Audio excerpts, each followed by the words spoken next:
Kang Deddy Mulyadi, coba kasih contoh yang cepat, silahkan.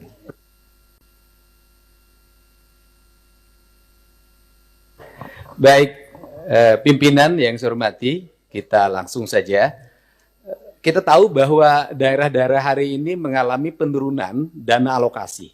Bahkan ada beberapa daerah yang hampir tidak lagi memiliki kemampuan untuk memenuhi kebutuhan dasar pembangunannya karena dihabiskan untuk belanja pegawai.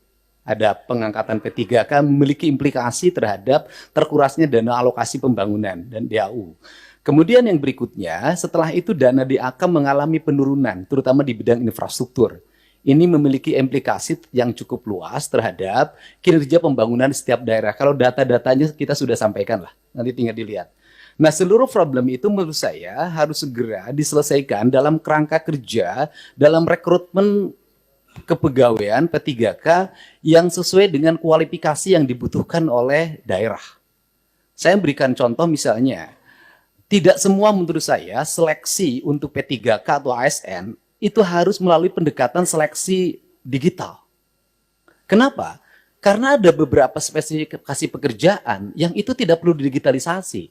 Sopir truk sampah itu nggak usah seleksi ASN menurut saya. Tukang sapu itu tidak usah. Tukang taman tidak usah. Tenaga office boy tidak usah, tenaga pengamanan tuh tidak usah. Apa sih dampaknya dari rekrutmen ini?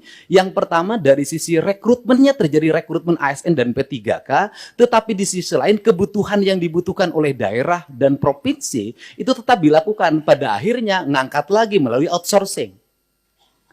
Ini pertama pendekatan. Kemudian yang kedua, bahwa BUMD pasti kualifikasinya nanti data disampaikan, ada sehat, ada dalam kategori sehat banget, ada yang dalam kategori tidak sehat.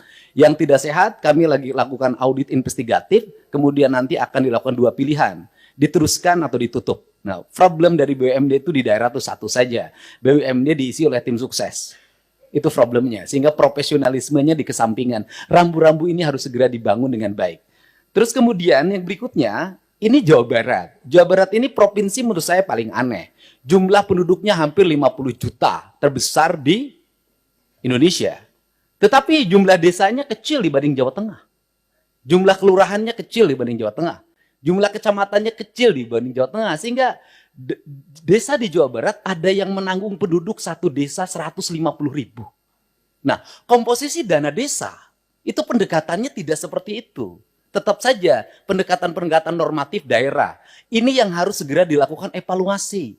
Ini. Dan kemudian yang berikutnya adalah sudah juga semestinya Komisi 2 memelopori daerah